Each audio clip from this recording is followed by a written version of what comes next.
All right, we're back. Welcome to Blasian Soul Podcast. We are back for another episode. Can't get rid of us that easy. I'm here, Marcella Robertson, with my beautiful wife, Laura Robertson. Thank you. Nipple Robertson to me, but to everybody else, I guess you guys call her Laura. Back for another episode of good information, great guest speakers, a little bit of, I guess, inside information on me and my wife. And just kind of pass the time and kind of get out our story, and hopefully we get some responses and some interaction. Do you have anything, Sweet? Nope. We want to welcome our guest speaker for tonight, Sabrina Albert and Steve Ziganto. They are with Stonecatchers Counseling. So we're going to welcome our guests, and you'll get to hear from them about their journey, a little bit about what they do, and some more insights. Any questions, feel free to chat. Share this live, you guys, and feel free to chat and be interactive. Ask any questions you want with our guest speakers. They'll be more than happy to answer them for you. And we are going to bring our guest speakers in. Let's welcome Sabrina and Steve. Hello. Hi, Laura and Marcelo. Hi, Steve. Thank you so much for having us. We're super excited to be here. Absolutely. Thank you very much. Welcome. And Laura and Marcelo, I just wanted to let you know that I watched your first podcast and I loved it. I love the story about how you guys met. I love the interaction between the two of you. My husband and I watched it together. We laughed. You guys were great. So we're super excited to be here. Oh, thank you, Sabrina. You're welcome. All right, guys, we want to kind of highlight not only your industry, not only your company, but the journey that it took to get to where you guys currently are. Who do you help? How do you help them?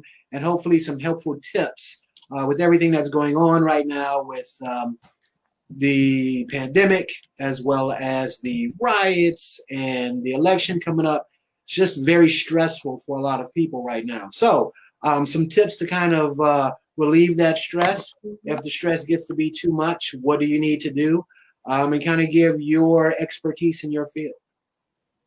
Awesome. That sounds great.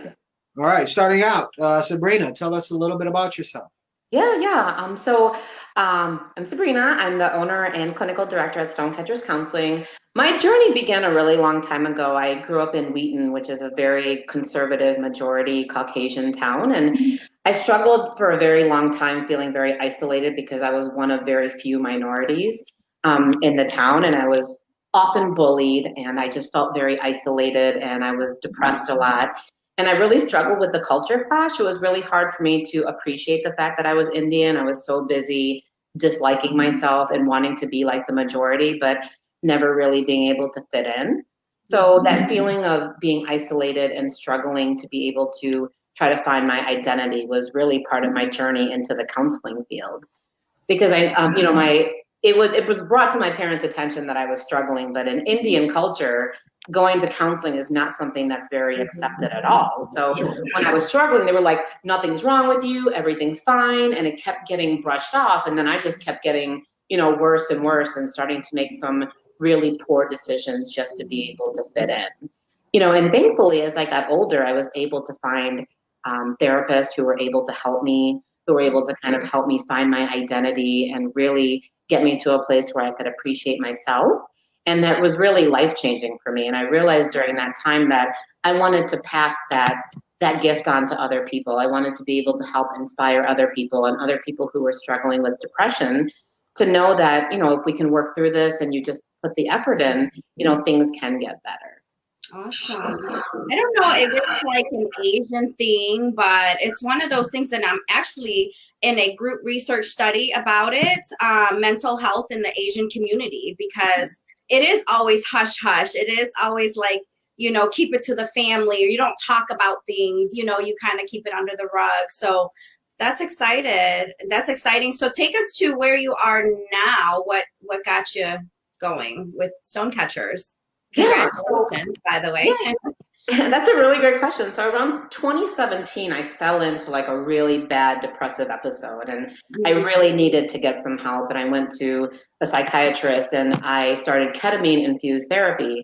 and because I was not responding to traditional antidepressants. And after that point, it really changed my life. Like, I was able to see how thinking outside the box was able to help people. Like, if you just have an open mind and are willing to continue to give things a try when you're struggling. And it was just so life-changing for me that, you know, I started going to different places and speaking about it. I did an article for the Tribune about it, and I just started to get very motivated and inspired to be able to do something different. And when I thought about Stonecatchers, I didn't just want it to be traditional counseling. Like, me getting ketamine treatment for my depression is not the standard treatment, right? Usually it's just antidepressants and therapy. So it was like something that was very different, but it worked. So when I thought about Stonecatchers, I didn't want it to be just individual therapy. I wanted it to be the group therapy. I wanted the weight management component to be in there because I had worked with Steve before at a different place, and he was such an awesome clinician. And I saw how when you work together with people in different fields, you can really make a difference in people's lives. And then you, Laura, I saw like the amazing inspiration that you did as a business coach. I'm like, well, we of course need that as part of the program, you know, because we have so many people who struggle with hating their jobs and just being completely miserable, but not having the confidence and the self-esteem to be able to do something different. So I wanted it to be all encompassing, like individual therapy, group therapy, dietitian services, fitness coaching, business services, where we can be a place where people can walk in and it can be a one-stop shop where you can get multiple services for comprehensive mental health. Yeah. So tell me a little bit about the Stonecatchers name. How did you come up with that? So I actually didn't come up with that. That was from my very favorite author and speaker, whose name is Bryan Stevenson. He is the author of Just Mercy. And I know that now that the movie has come out, a lot more people are aware of who he is, but he's a criminal defense attorney, and he fights for people who have been shunned by the community, teenagers who have been sentenced to life in prison, and he advocates for them, and he goes to court and he fights for them. And when everyone is calling them, you know, labeling them by the worst thing that they've ever done, he's sitting there and fighting for them, saying, you are more than the worst thing that you've ever done. And in the very last chapter, after you go through the entire book and he's fighting for people and fighting for justice, he's in the courtroom and a lady comes up to him who comes to court apparently every day because her grandson was murdered.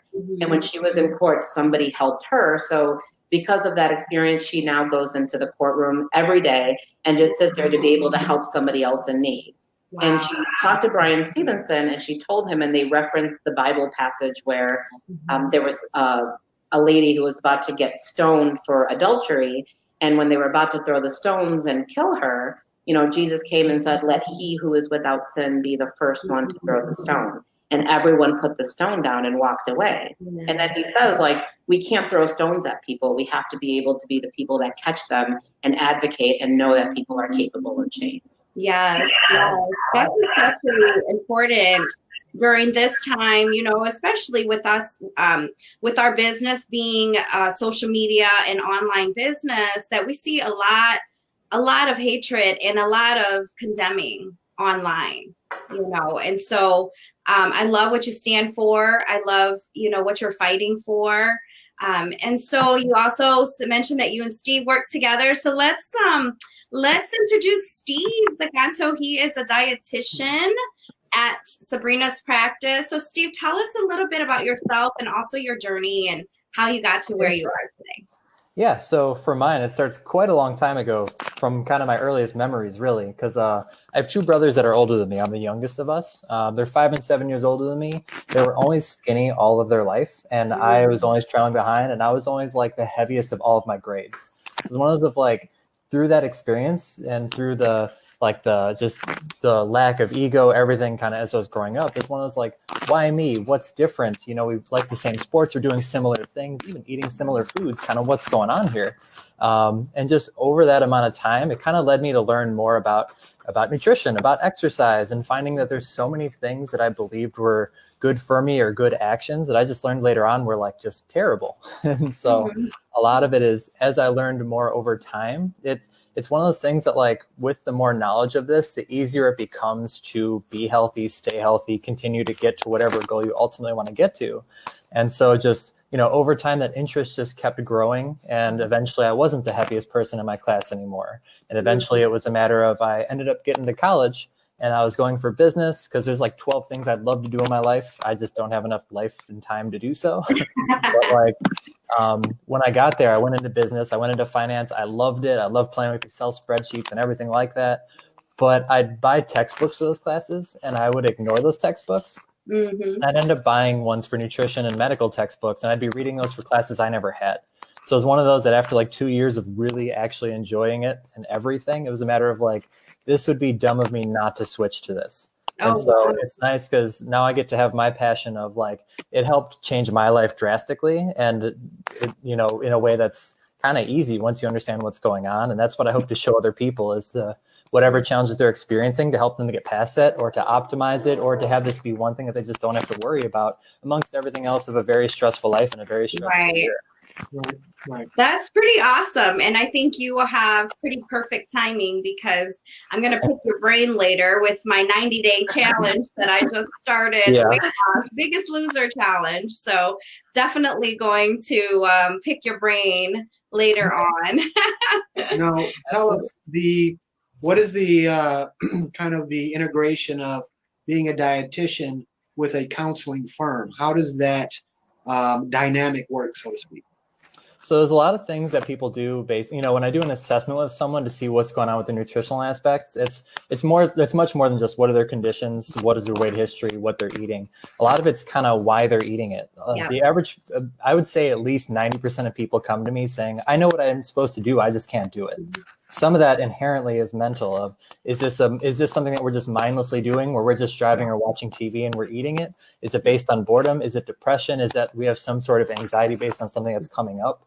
Even in school when I was becoming a dietitian, it's kind of funny because in my undergrad years, at least before the internship, the rotations and all that stuff, I remember like a lot of my classmates were like Facebook friends and stuff like that. I'd see just before a presentation was due, like it'd be midnight or 2 a.m. where we're all still working a little bit on it. And I see some of them huddled around a pizza working on it. It's like, this is hilarious because this is exactly like what you're talking about. Right? Yeah, so there's so many different mindset aspects to this where, sure, there's things that are more filling, there's things that are less filling, there's things you shouldn't do, or more what you should do more often and things you should do less often. But a lot of it to actually accomplish and have that long-term aspect, of course, incorporates the mental aspect of things. And to get to the root of our problems instead of covering a Band-Aid or something you might be able to do for a week or 2 or 3, really helps you with that long-term success and really achieve your goals instead of temporarily get it and then kind of, oh, something else happened and this is now a back burner. Yeah, definitely. Sabrina, so right now, like I said, there's a lot of depression or a lot of, I guess, feelings of anxiety because of everything that's going on. How do you identify, or how would a person identify if they're truly clinically depressed? Most people just kind of liken it to being in a rut, or just having a bad day or having a bad week. So how do you know whether or not, you know, you're just quote unquote having a bad day or a week, or whether or not you're starting to show the signs of clinical depression? That's a really great question because we see that a lot, right? I mean, if someone is going through a divorce and they're super depressed and they're crying all the time, is that truly depression, or is that a reaction to the particular situation? And when that situation resolves, then the person's going to get better.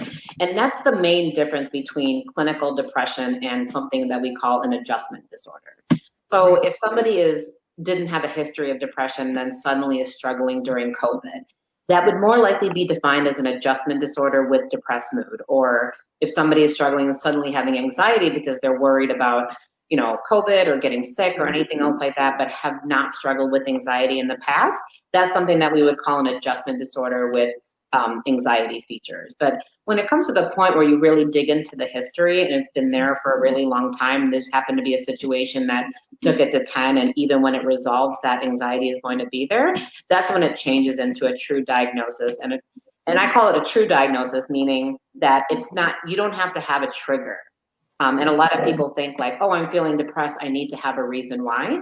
If you are clinically depressed and have a diagnosis like major depressive disorder, nothing needs to happen. Really? A lot of people make the mistake of saying, well, why are you depressed? Someone with major depression doesn't need a reason. Like, this is a chemical imbalance and this is part of the genetic makeup, and they just have to figure out how to work through it. And asking them to explain it actually is counterproductive to the process. And we had Dr. Lennox Forrest here last week. He mentioned the suicide rate, and being Suicide Awareness Month, this is a good time, that we had brought it up. But are you seeing kind of the same thing across the board in your area of practice as well, with the suicide rate or depression going up? Yes. So suicide and overdose rates are actually both up and significantly higher during this time period.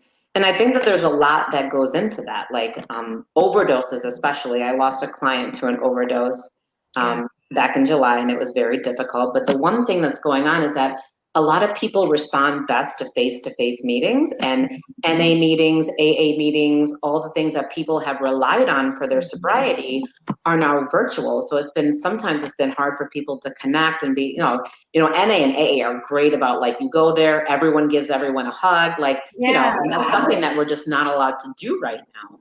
So a lot of people are feeling disconnected, and newcomers who are just trying to find the program are having a hard time to connect virtually. Like, for me, I have, almost 30 clients, and I only have 4 clients out of that week that do virtual because they just can't connect that way. And when people aren't able to get the services that they need, the dynamics change, and it's a really hard time right now.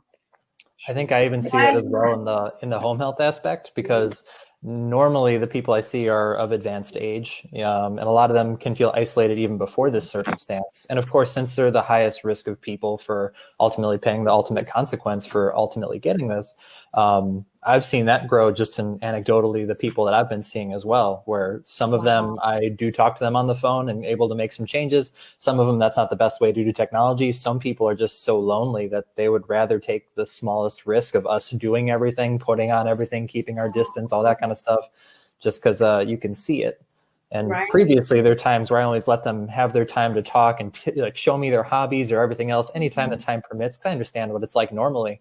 But this year especially, it's quite different. People have less money. There's less visitors, even from own family. And, that's hard for everybody. Sure. And speaking of the pandemic, we are, for the most part, social distancing to keep everyone safe. And as Dr. Forrest said last week, we're creatures that's not our typical way of going about life. So we have a herd mentality. We have a mentality to be around others, and we're being asked to social distance. So I have a question for each of you guys. First, Sabrina. So a lot of people have turned to social media to get some of their, interaction with other people. And I believe we've seen good aspects and bad aspects of that. What do you think about social media, for a lack of a better term, being our main source of interaction with others? Sure. So I stand conflicted on this. And the reason being is that people need to interact. And if that's the only option, then it's better than not doing anything. But I have probably about half my caseload that part of their treatment plan is actually not to be on that, because they compare themselves to other people. They feel inadequate. It has contributed to their depression. They're constantly looking at what other people have and kind of feeding into that, a lot of my clients have identified that as being, a very serious trigger for their depression or anxiety or feeling inadequate or insecure.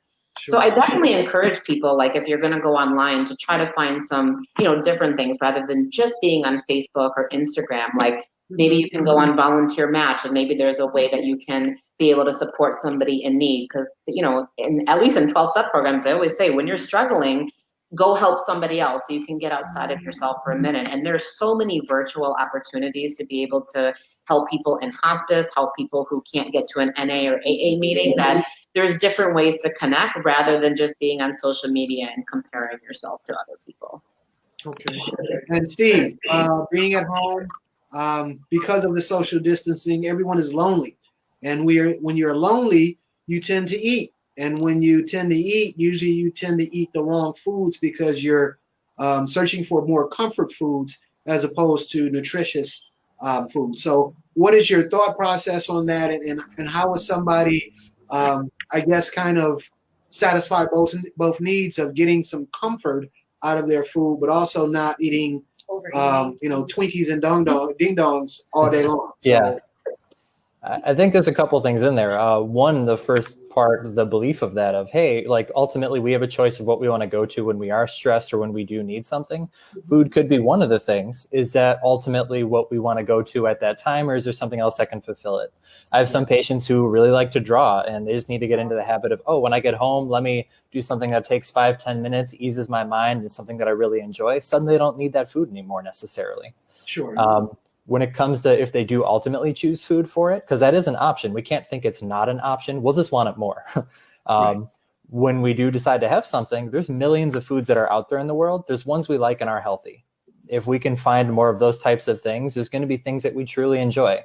Like I used to really like ribs as one of my favorite foods. I like salmon just as much. So there's not this huge pull, this huge desire to, oh my God, I really need to have ribs. I haven't had them in probably like a year and a half or so. It wouldn't be a big deal if I did because I don't have them often. But like there's so many other wonderful things that it's such an easy kind of choice at that point. And then again, when we do have foods for something like that, if it is for comfort, a lot of people are trying to do weight loss or accomplish a certain goal. Recognize that we're kind of, and sometimes this is the right answer. This can't always be avoided. But in that circumstance, we're kind of choosing a little bit between like short-term happiness and a little bit of like additional long-term happiness, where we could have this, we might feel good about it, or maybe it's a good experience for 5-10 minutes. If we're able to limit that, or if we're able to avoid it or choose something better or draw or do some activity we enjoy, you're going to be able to have that experience of getting your goal, accomplishing your goal, setting new goals even farther out, and being able to live a less stressed life, being that that's one less issue to deal with.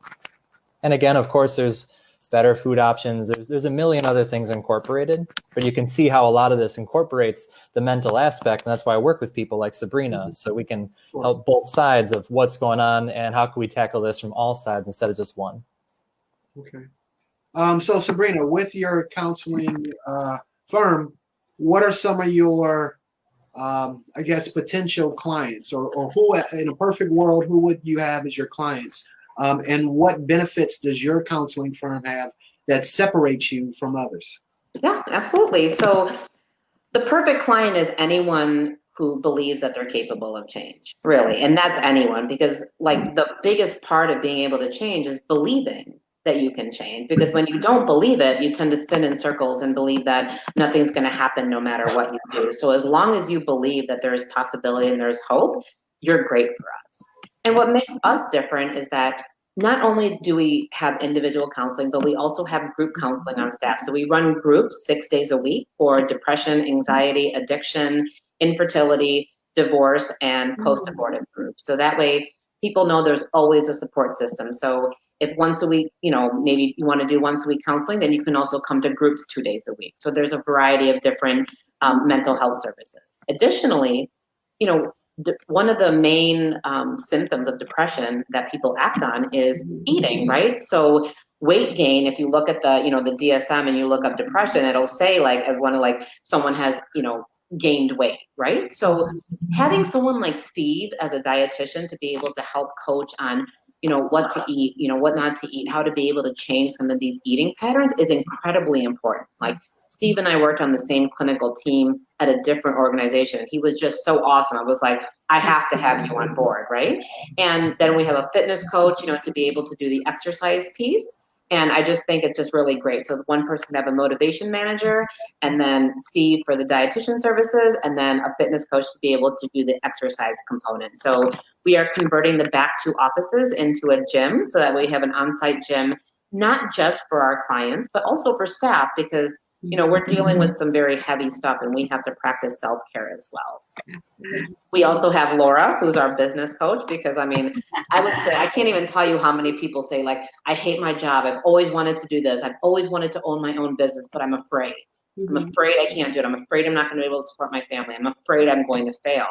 So having someone like Laura, who was like, an amazing story, coming as a refugee and just building her own business and inspiring others, is just an amazing person to have, because I can do the inspiration piece, but then the hands-on component is when I pass off to someone like Laura. So, just So, having Laura there, and we also have a community outreach coordinator who gets us connected to different places where we can be of service. So we are now connected to Defy Ventures, where we provide virtual services to people who are incarcerated for reentry into the community. Okay. Here's a question. I guess this might be a personal question, but my wife gets on me a lot about, Steve, I do not eat breakfast, okay? I am ripping and running at 5:30, 6 o'clock in the morning. So what I do, my breakfast is basically a one-a-day men's multivitamin and a Ensure vanilla nutrition drink. So boom, that's it. That's all I'm drinking for. I mean, that's all I'm eating or drinking for At least breakfast. you're getting something. That's better than the nothing I thought you were initially saying. Yeah, well, But is that okay? Am I missing out? What do you think? well, a lot of people will get hungry a lot faster for having a liquid kind of thing for mornings. Have you been okay for an extended amount of time, or are you ravenous by the time it gets to lunch? I eat late at night. Okay, so I Okay, have that's my metabolism. My metabolism is that of a There. 21-year-old.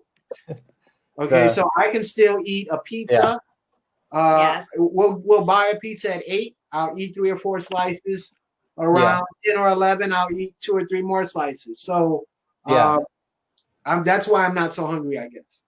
Okay, well, it's very common where people eat late at night, they're not hungry in the morning. So that's naturally why that's occurring a little bit more if you just aren't hungry in the morning for something like that.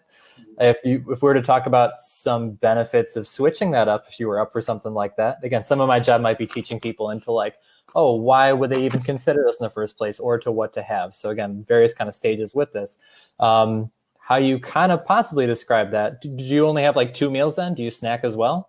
Oh yeah, I definitely snack. But that's my bad snack. Wait a minute, that's my breakfast, and then for lunch I'll go to. Now I try to eat somewhat healthy at lunch, so it'll be Subway or Chinese Panda Express or something along those lines. And then once or twice I'll have like Harold's wings or something like that. So and then at the very end, like I said, when she cooks, I'll nibble. You know what I'm saying? So I'll make a small plate and nibble.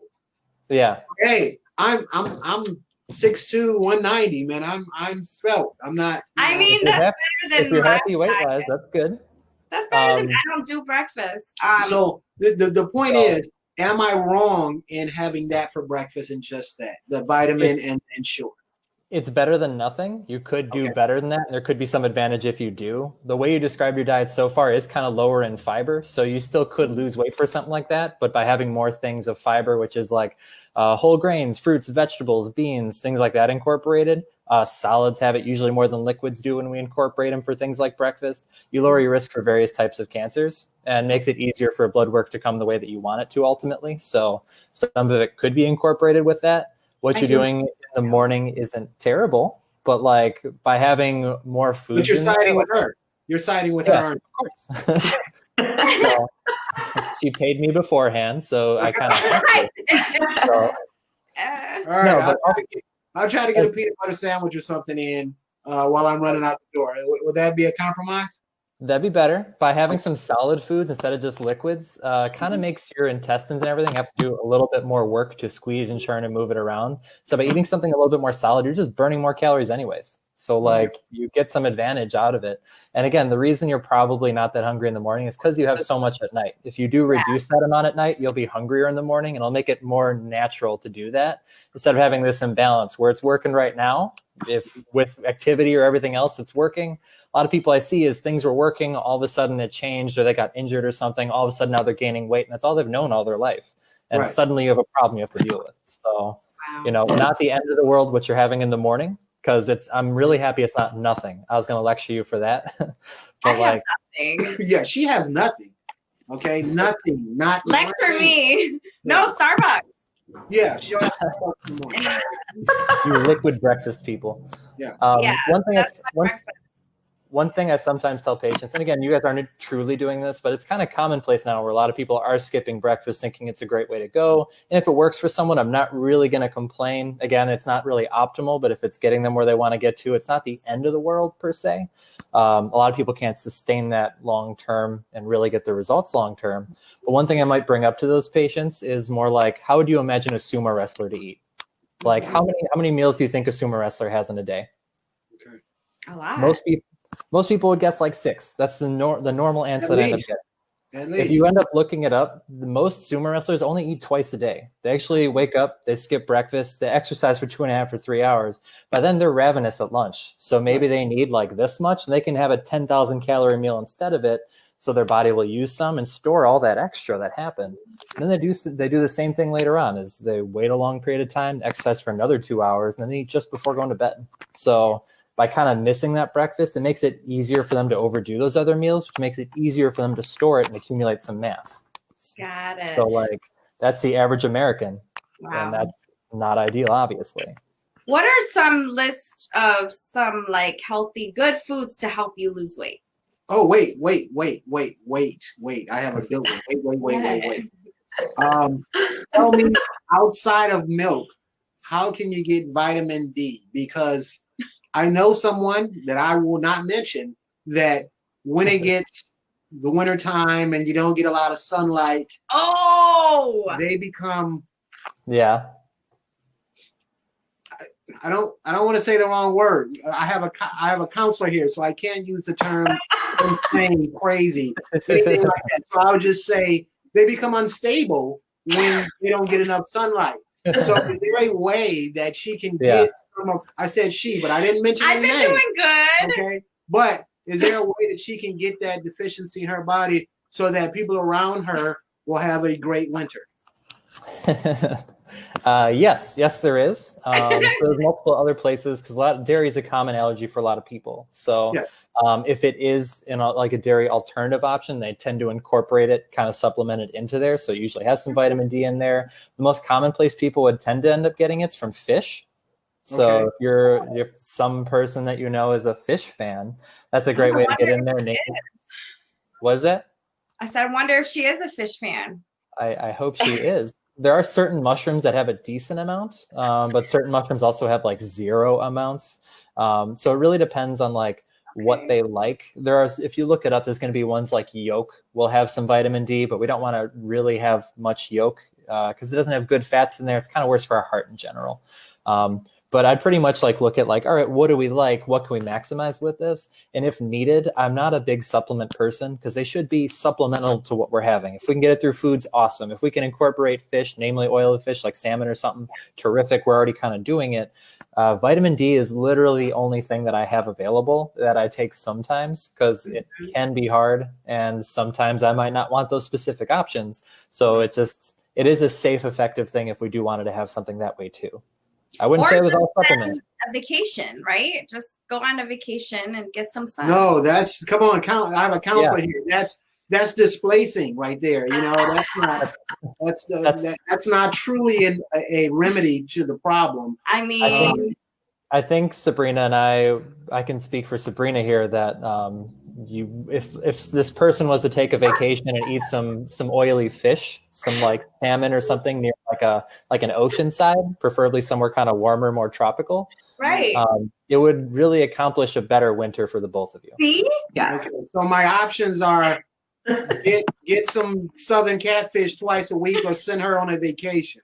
Got you. Got it. Yes, if it's not fried though. Okay. That's the only fish I eat. All right. Okay. Oh my goodness. But yeah, deep freeze is the safe thing. Ultimately, You got to answer my question. Oh, go. I'm sorry. What was your question? It was kind of breaking up, to be honest. I heard food list, and that's all I heard. Just a few items that would be good for the weight loss program. Okay, so yeah, it definitely depends on the person and the goals of certain things. There are things that naturally will be a little bit better. So if we talk about more filling things, they tend to have more protein incorporated. Of course, everyone thinks of like chicken and turkey, and that's all I'm going to eat forever, that and egg whites. And it's like, okay, cool, but there's more to it than just that. There's like if it's a red meat with loin or round in the name, it's actually pretty lean. It's actually pretty close to what chicken and turkey is. So if it is like a pork tenderloin, you can make that pretty easily, and suddenly you have something that's filling, pretty easy to have ultimately. Again, loin or round is, so if it's like a sirloin steak, if it's eye of round, something like that is also on the very lean side. Center loin is what pork chops are. So pork chops, cut out that thin line of fat on that outside, you're pretty good to go. It's still a pretty fine thing ultimately to have. Some people, Fat, what's that? I said I like the fat part. Did you hear her? I like the fat. Really? All right. But there's all that other delicious part where you don't even need the fat. So, you know, shrimp is also healthy for us. So if we're a shrimp fan, shrimp's an easy thing to kind of go to. Crab legs are not good for you when you dip them in butter, though. Crab legs are good for you. The butter is not good for you. There you go. So you could use crab legs in other ways. It's kind of the same with lobster. It's healthy, but what are you putting on it is really the problem for it. Salad dressings. Yeah. And again, there's tons of brands, tons of dressings, tons of things that are there. To name just a couple, Italian dressings are better for us in particular, but if it is a creamy one, I like these Bolthouse ones that are at most stores, where they have a yogurt base to it. So it's like a quarter of the calories, but it also tastes really good to like 90% of people. I like Crunchmaster crackers, which are just whole grain brown rice crackers that are pretty fancy feeling and stuff like that. It's a lot of my job is, what do you like? And I tailor it to what's effective, but still them. So a lot of it would be like, oh, I like this. What's a good substitution? Or I like this recipe. How do we make this now healthy? And so there's specific food options, but there's like legitimately hundreds of them where, you know, it really depends what you like for like, oh, you really should try this. Yeah. No, I haven't ever in my life really been on like a diet, but I want to try it out to see if I could maybe lose about 25 pounds. That's a lot. How do you define a diet? I don't know, like what to eat, and I don't have a regimen. I just eat whatever. Okay. The reason I was asking that is for a lot of people, when they say diet, it inherently becomes like a restrictive process or something that they can't sustain long term. So again, I use that term with people as well too, of, hey, like a healthy diet and stuff like that. But what I'm really looking for is like healthy, sustained eating. And so that's what it tends to look like. Like, I hope you do a wonderful experience and learn a lot of things in these next 90 days. But I really hope, what I care significantly more is what happens in the next like 3, 5, 7 years. You know, if you could find things you enjoy and it gets you towards your goal, even if it's slow, but like, oh, hey, if you like, you know, if normally you'd have like other red meats, and I just told you about some that were healthier, if you ended up liking those similarly, you just improved the rest of your life. That's much better than, much bigger than, and grander than 90 days could ever provide you. Absolutely. So a lot of it is, you know, have as much success as you can in 90 days, but learn, you know, what am I doing that is sustainable? What is something that isn't sustainable? And admit to yourself what is not sustainable, and what can we do to change that? That's a lot of this. Otherwise, you're going to run into a wall and stop, and then you're back where you were. Exactly. And no, I think my main thing is getting the more energy now that we're over 40s, right? Just wanting to feel better and healthier and getting the energy. I think based on the foods that I've had in the past, just eating whatever, I haven't had that much energy. So incorporating the food plus the diet, exercise, you know, is important. So I'm trying to incorporate all of that. So starting next week. Okay. You said you get Starbucks in the morning. What do you normally get at Starbucks? I stop now. She hasn't stopped. She just got one yesterday. So that's. But yesterday was the start of my diet. You can't say you stopped. No, it was the day before. And just got it. That's not possible. I just stopped. Like, I just started my diet. The only reason I'm bringing that up is, of course, caffeine kind of it blocks our ability to feel tired, even though our body is actually getting tired. So it kind of makes people more tired in the future when they actually can feel it. But also, a lot of those drinks, depending on what you're having, a lot of those are very high sugar. Very high sugar things make you more tired. When we give sugar to a child, what happens? It's the energy, and then 30 minutes later, they crash. Yeah. A lot of people, like my roommate in college, thought he was narcoleptic because he'd nap like 3 times a day. I was like, get tested. That's cool. Figure things out. But like, I really think if we changed how much sugar that you're having, it would make a great impact. He was totally fine. He didn't need to do anything else. He's just having too much sugar. That caused him to have so many crashes where he needed to keep sleeping. Right. No, I get the biggest venti with a lot of sugar and whipped cream and caramel swirls every morning. So do you know what it's called? I'm curious just to pull it up and see. It's different one of them is the caramel, the ultimate caramel frappuccino. Ultra cappuccino. Oh. Right now, I've been getting the salted caramel frappuccinos with the venti. First one here. It's dessert with coffee attached to it is what it is. That's the only way I like coffee, which I don't really drink coffee, but like that's because if I was to have it, it would be like, this is legally no longer coffee. This is exactly. I'm just drinking sugar in a social exactly. I'll have one after dinner as my dessert if I choose to have one. So yeah, you said it's the venti one, so just so you're curious what it would look like, that ultimate caramel frappuccino one, like for the amount of sugar that's in there, like 1 tablespoon of sugar is 12 grams. 2 tablespoons looks like a golf ball. So a golf ball is about 24 grams of sugar. There's 3 golf balls in there of sugar as it's ordered without adding anything else. So it's just short of half a cup of pure sugar that's in there. No way. And Is kind that of why like I crash? and kind of like another golf ball of butter. That's basically what it's made of. wow. So, Every day. She can't say nothing about what I eat. Nothing. Okay, no more. No more. She can't say nothing about what I eat. She eats all the sugar, so she can't say anything. if I could say one more thing with this is not like about how bad it is. I think we kind of illustrated that, but it's one of those that like, this is kind of one of those mindful things. There's a thing called like a 3-bite rule. I don't take this literally, but I think it has kind of a nice meaning from it. The literal of it, again, don't take it exact, is the first bite of a dessert is delicious. It's everything we wanted. The second bite's really good, but it's not as good as the first.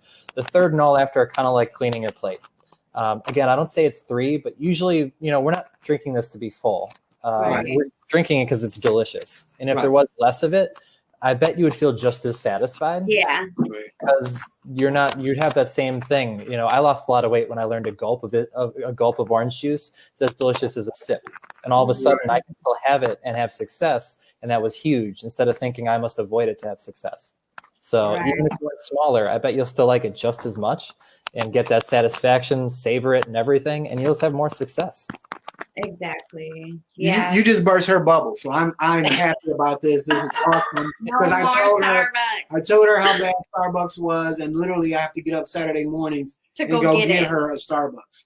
Well, or related to your goal, if you're getting tired more frequently, sugary things like that will cause you to crash. Not immediately because of the caffeine, but it will make you more tired in the long term for that day. And having less of that will make you feel better. Yeah. That makes sense. All right. I have always a curveball question out of the blue that I throw. Sabrina, you are at work. You have an appointment. In walks your appointment a older, mature man. He is Caucasian. His name is Donald Trump. Of what you know, now we are bipartisan, so to speak here. So we don't care if you're Democrat. We don't care if you're Republican, but just from the patient standpoint. Yeah, from what you've heard when he speaks, from you heard what he talks, what is your assessment? And we've had people say that, he's completely misunderstood. And we have some people say that he's the second coming of the Antichrist. So it's wide ranging. We're not looking for a specific answer. Well, we like to kind of shoot off the cuff because the election is coming up, and because you are a certified counselor, you would have more insight when you listen to these speeches and how he handles certain situations. So what is your diagnosis just from the limited amount of information that you have? That is a very interesting question. And they talked a lot about this when he first came into presidency. And we actually can't diagnose someone that we actually haven't fully assessed. Is actually considered to be unethical for us to do that. But I mean, if he walked into the office and I sat down with him, I would say the same thing I say to everyone. I would say, what brings you in? And I would try to help understand him more, because the reality of the situation is I used to work in Oak Brook, and majority of my clients, actually all of them, followed me from Oak Brook to the Downers Grove office.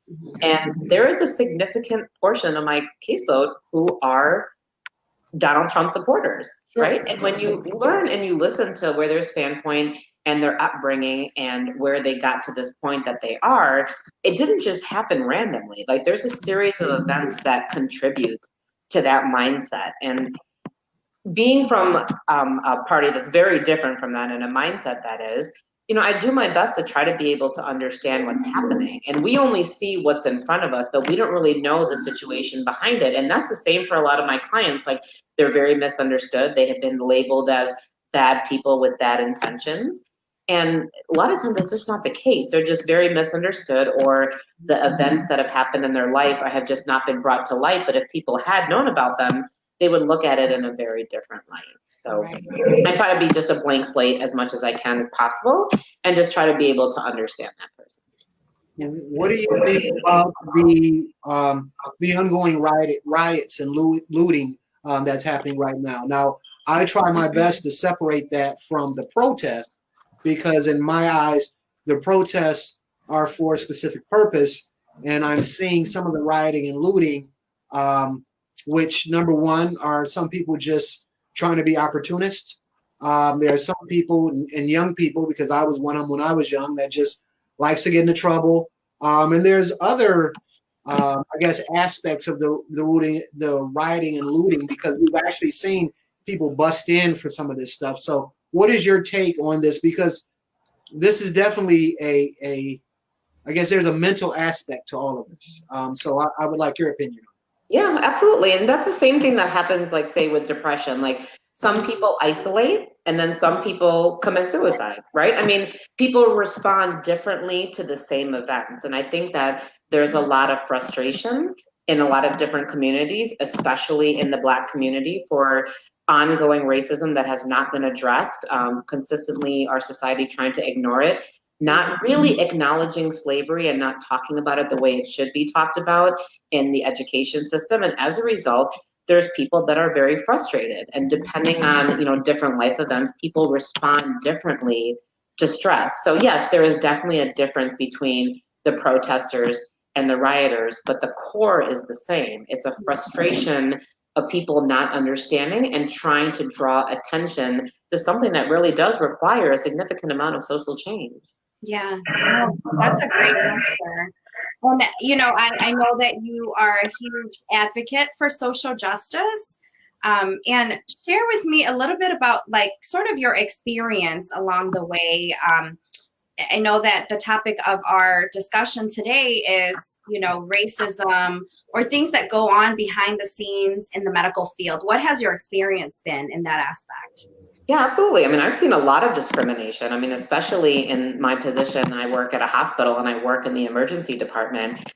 And, you know, we often see that, especially when it comes to Black and Hispanic males, if they have mental health issues, they're seen as bad people with bad intentions who need to be kept in restraints even when they're sleeping. You know, and we don't see the same thing for people who are wealthier and, you know, and Caucasian. And that's very difficult to see, because I work in a very affluent area in the hospital that I work at. So there's a significant difference in the way that I see people treated, depending on not just race, but also social class. And there's times where there is no possible way that they would ever keep a very affluent white male in restraints for 4 hours while they're sleeping. But when it's a poor Hispanic or Black male, they have no problem keeping them in for hours and hours and hours, because there's no one there to advocate for them. There's no one there to have a voice for them. And they're treated as though they're bad people. But then if it's like, you know, a rich white male, it's suddenly like, oh, he broke up with his girlfriend. This is totally understandable. And suddenly there's this sense of compassion and empathy that the other person didn't get. In fact, I mean, in full transparency, just about a month ago, you know, I filed a formal complaint against the hospital system that I worked at. And I brought this situation to the attention of risk management, saying that I saw with my own eyes a poor minority male kept in restraints while he was sleeping for several hours. And I have never, ever seen that with any other races like that. And I was really shocked even with the response, because one, when I made the complaint, they didn't even call me back until the next day. And then when they did call me back, they told me to send them an email, outlined everything that happened. So I took hours outlining every single thing that I had seen, not just in that particular instance, but in the past 4 years that I've worked in the hospital. They never even responded. They did not even acknowledge my email. They never even called me back, nothing. It was almost like it just never happened. Now, do you think it's more of like an income thing, or do you think that it is based on race? Because sometimes people discriminate against people who are poor, as well. So do you think it's more of a race thing, or do you feel like maybe it's a classification kind of thing? Yeah.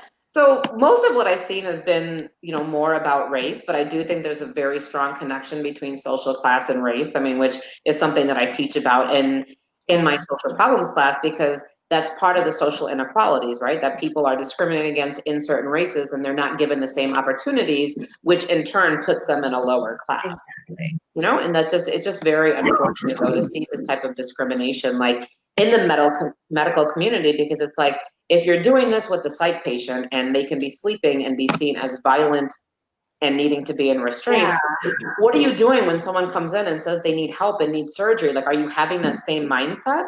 Right.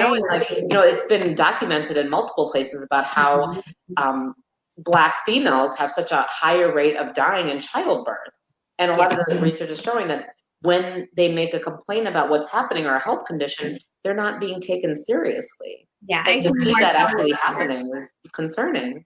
That is concerning, and I think Marcelo's Aunt Bonnie is a huge advocate for that too. She actually wrote an article about it as well. And she's in Michigan right now, but yeah, it is something that it's not really talked about that much. So it's one of those things where unless you see it, you don't know what's happening, right? Well, case in point, the video of the gentleman who had the crude, the right? the spit mask on, and eventually, I believe, died or was killed, in my opinion. But I've talked to some people, and some people say that when someone is spitting or trying to bite and things of that nature, that this is something that is commonly used. I think most of the people that I spoke to had a problem that when he started showing complications, that they didn't remove the mask. And I think that is where some people had a problem with, that ultimately led to this man's death. You being in the field, what is your take on using a spit bag, and what is your take on that situation? What could they have done differently? Yeah, I mean, I think they could have done a lot of things differently. Like when someone's experiencing a mental health crisis, like to the point where they lose the ability to reason, it's no real difference than dealing with someone who's intoxicated or drunk. Like you don't see people who are drunk and at clubs having the spit mask being put over them and not being able to get any help, right? They're just seen as someone who doesn't have the ability to reason at that point.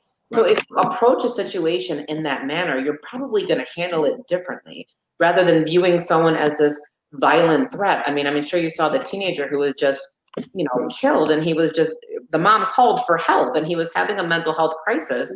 And rather than trying to help him or talk him down, or to, even if you have to get to the point of pepper spray or restrain, there's so many other options to be able to do in that moment rather than shooting someone. And that's why, when the police department came to my practice this past week, we talked about that. Like, if we call you for help, that's what we're calling for. We're not calling for anyone to be killed or any guns to be drawn. We're just asking for help in that moment, and it doesn't need to be violent. Okay. Wrapping up, guys, why don't you tell everyone if they have need of your service, or if they just have questions or concerns that they would like to get your opinion on, how do they get in contact with you guys? Definitely. So our call center is open 24/7. So we run an on-call program. So we are always available. You can always call our main line. You can always email info@stonecatchers.com, and it'll come directly to me. I'm happy to make time for you. I'm happy to give you a free consultation. We can sit down. Whatever you need from me, I am more than available to be there for anyone who needs that. Awesome. All right. And the information is scrolling below the actual feed. So that information is prevalent there. Guys, thank you very much for helping us out and being guest speakers. A lot of Absolutely. information was presented, a lot of helpful information for a lot of different people. Thank you guys for taking the time out. And you have anything else for them? This is your, they're like bosom buddies. They are like LeBron and D Wade. I don't know. What? No, I appreciate you guys coming on the show. Like Sabrina said, they are open 24 hours. The number's scrolling right down there. Check us out again next Saturday, same time, same place. And if you have any questions for them, feel free to chat on the live chat, and we'll make sure they get that as well. So now I have a few more things, but I'm gonna let them go because we've taken too much of you guys' time already. Thank you very much, guys, and we'll talk to you later. bye. Thank you very much. Have a wonderful day. Thank you. You too, Steve. Thanks. All right. Note, everybody, and we did get a lot of submissions for the NBA Pick'em bracket. Let me just say that 90% of you guys have lost already, I believe. Really? Most of you guys had the Clippers advancing, and we see the choke job that they did. They choked on a huge, huge scale.